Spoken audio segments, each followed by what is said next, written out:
My parents poured everything into my brother's kids, but claimed watching my son for 4 hours was too much.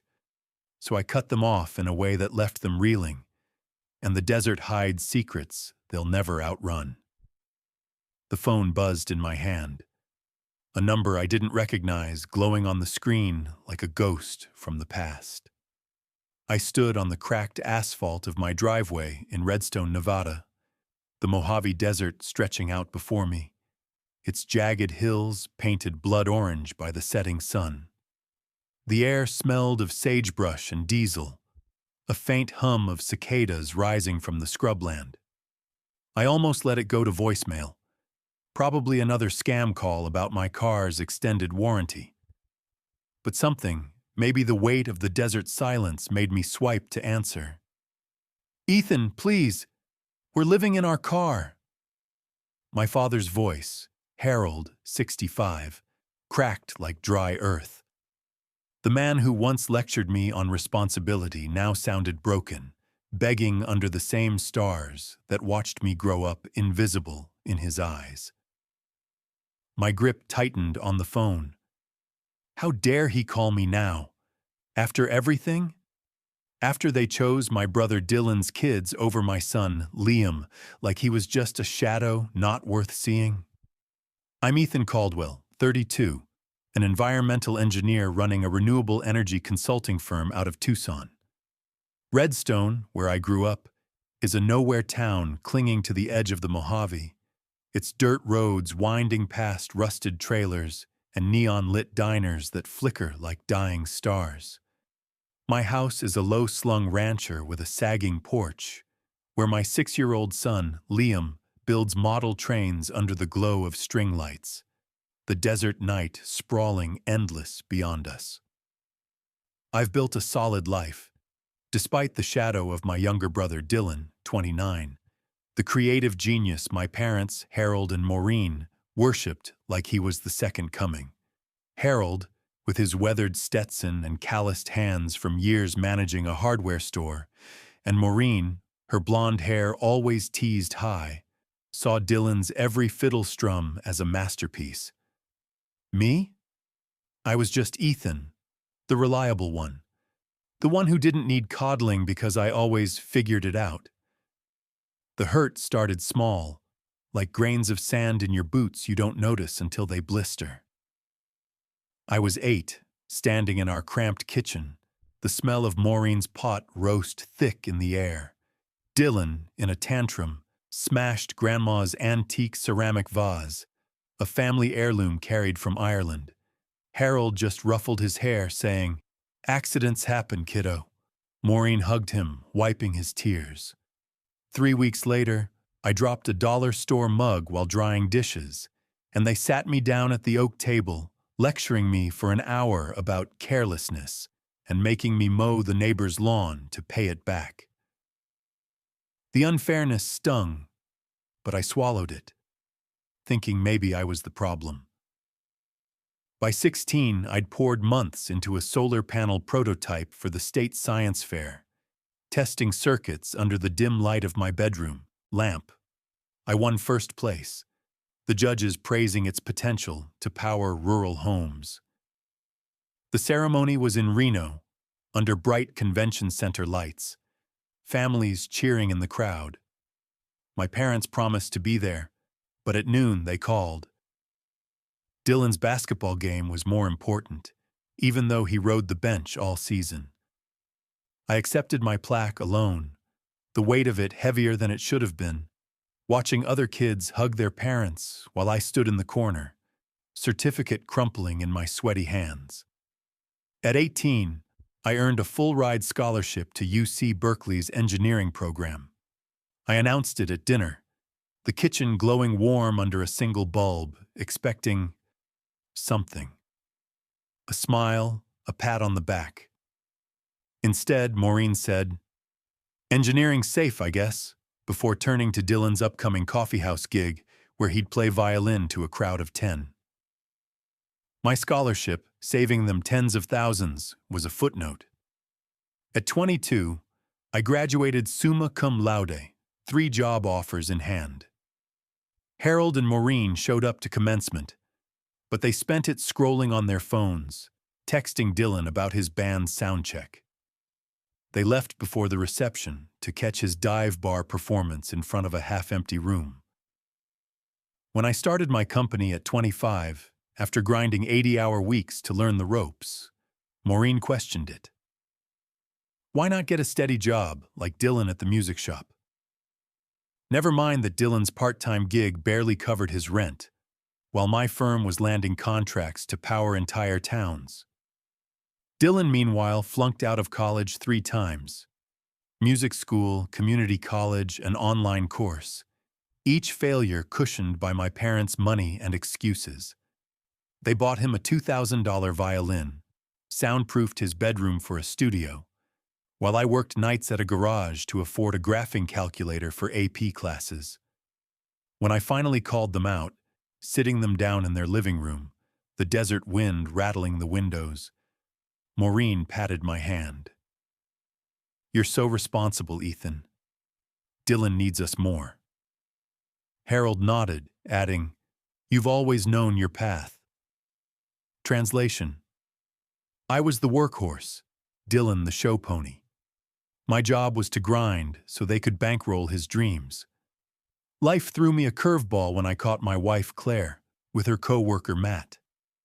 I'd come home early from a San Diego business trip, the moon casting long shadows across our driveway. An unfamiliar pickup truck sat there, its chrome glinting like a warning. Inside, I heard laughter. Hers, freer than I'd heard in months. Upstairs, in our bed, the one we'd bought with our first joint savings, I found them. The betrayal hit like a punch, but I stayed calm, walking out to drive the desert roads until dawn. The divorce was brutal, Claire claiming I was absent because I worked too much. She forgot that work paid for her yoga retreats and Liam's private preschool. I fought tooth and nail for 50-50 custody of Liam, my North Star, spending $50,000 in legal fees. I won, but the cost hollowed out my savings. Liam, with his gap-toothed grin and love for trains, was worth every penny. For 5 years, I sent Harold and Maureen $900 a month, believing their sob story about Social Security not cutting it. They lived in a sprawling ranch house on Redstone's outskirts, its whitewashed walls glowing under the desert sun. They complained about medical bills, roof leaks, the works. I bought it, hook, line, and sinker, because family helps family, as Harold always said. Then came the day I needed them.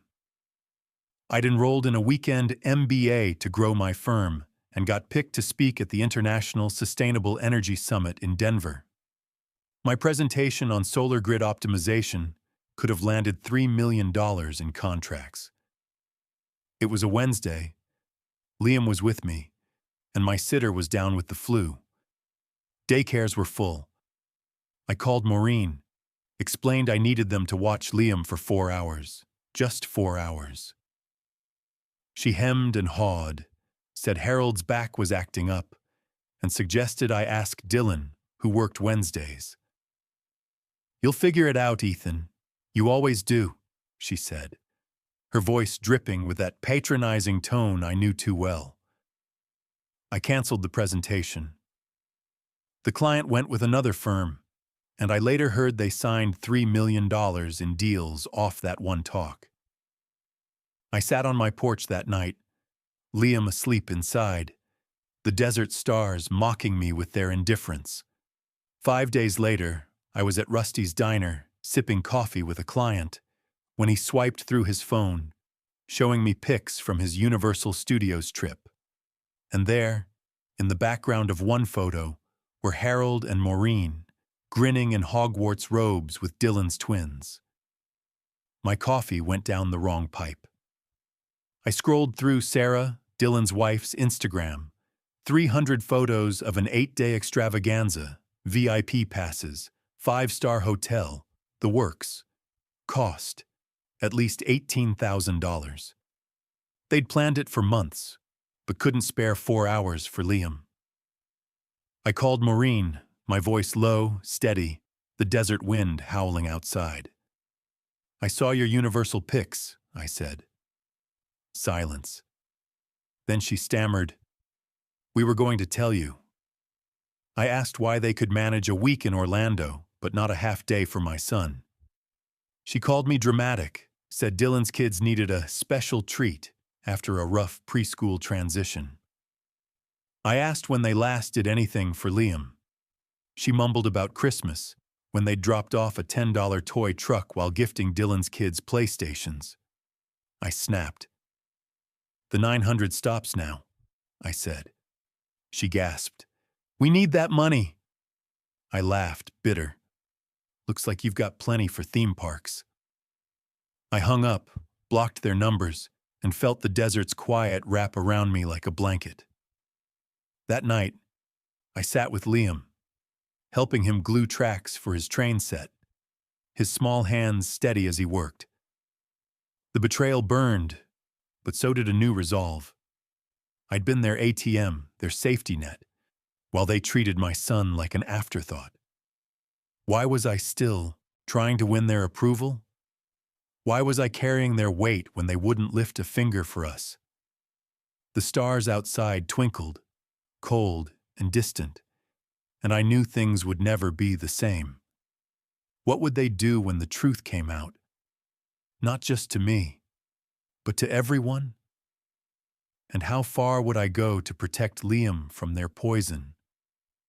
The desert night was heavy, the kind of quiet that presses against your chest, broken only by the soft clatter of Liam's toy trains on the porch of our Redstone home.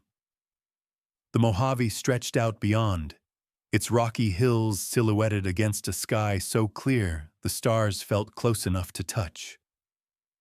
I sat there, a cold beer sweating in my hand, replaying the phone call with Maureen.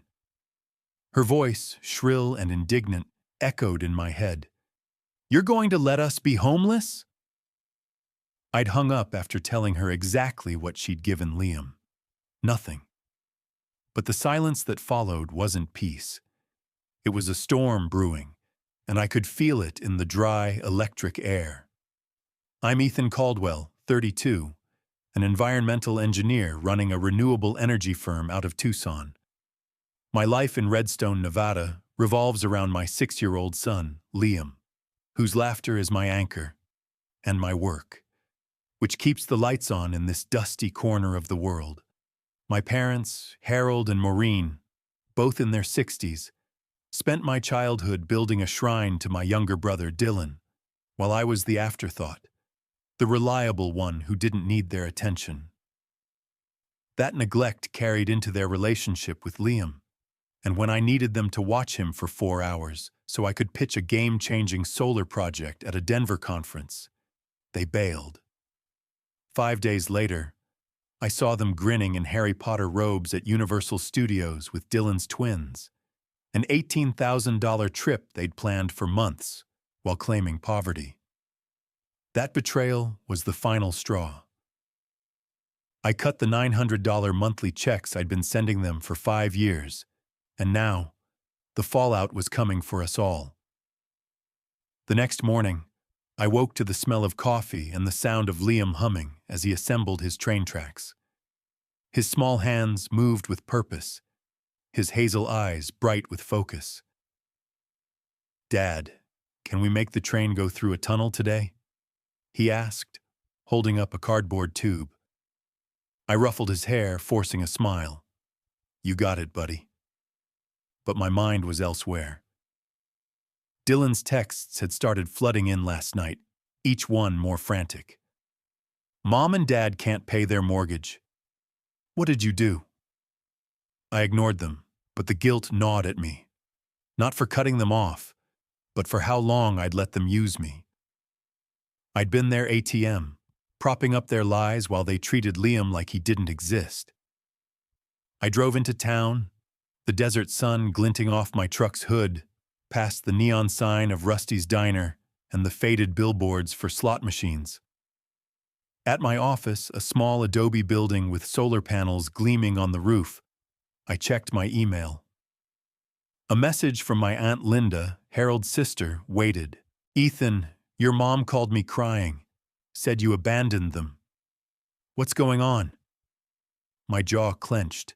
Maureen was spinning her sob story, painting me as the villain. I didn't reply. Not yet. I needed evidence, something to cut through their lies like a knife through sagebrush. That afternoon, I met a private investigator named Carla at a coffee shop in Tucson. She was a no-nonsense woman with a buzz cut and a leather jacket, her eyes sharp as she slid a folder across the table. "Your parents are in deep," she said, her voice low. $170,000 in credit card debt, 2 leased luxury cars, a Lexus and a Cadillac, $600 a month for a golf club membership, and that's just the start. I flipped through her report, my stomach twisting. Maureen was dropping $2,500 a month on designer clothes and jewelry. Harold $500 on poker games. Worst of all, they'd been giving Dylan $1,200 a month, claiming it was from their retirement savings. They'd also conned relatives, $6,000 from Linda for a fake surgery, $4,000 from Uncle Frank for a non-existent roof repair. My parents weren't just irresponsible, they were running a scam, and I'd been their biggest mark. The drive back to Redstone was a blur, the desert's red rocks blurring into streaks of anger. I'd given them $54,000 over 5 years, money I could have saved for Liam's college fund, while they bankrolled Dylan's pipe dreams and a lifestyle straight out of a glossy magazine. I pulled over near a dry creek bed, the air thick with the scent of creosote. I wanted to scream, to throw something, but instead I sat on a boulder, watching the sun dip low, painting the sky in hues of fire. Why had I let this go on? Why had I believed family helps family when their love was a one-way street? The next week, Dylan's texts turned desperate. "Mom's crying all the time. They're gonna lose the ranch." I didn't respond, but the pressure was building. Relatives started calling. Uncle Frank, my cousin Jess, even a second cousin I hadn't seen since high school. Maureen had spread her narrative far and wide. "Ethan's abandoned us. He's heartless." I could feel the town's eyes on me, the whispers in the diner, the sideways glances at the gas station. Redstone was small, and gossip was its lifeblood. I wasn't just fighting my parents.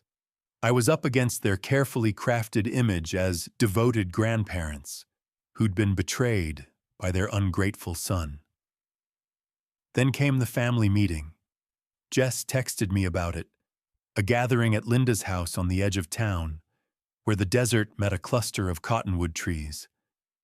My parents hadn't invited me, but they were rallying the family to pressure me back into line. I wasn't going to let them control the narrative. I spent 2 days compiling evidence. Bank statements showing my $900 monthly transfers, screenshots of their Universal Studios trip, Carla's report, even Maureen's Instagram posts of cruises and new furniture. I printed it all, stuffed it into a briefcase, and drove to Linda's under a sky heavy with storm clouds. The air inside Linda's dining room was thick with tension, the smell of her famous chili simmering in the kitchen. My parents sat at the head of the oak table, Maureen dabbing her eyes with a tissue, Harold staring at his hands. Relatives filled the room. Linda, Frank, Jess, and others, their faces a mix of concern and confusion. I walked in unannounced, briefcase in hand, and the room went quiet. Maureen's sob caught in her throat. "Ethan," she gasped, "this isn't the time." "It's exactly the time," I cut her off, my voice steady but sharp. I opened the briefcase, spreading documents across the table like a dealer in a high-stakes game. For 5 years, I sent them $900 a month.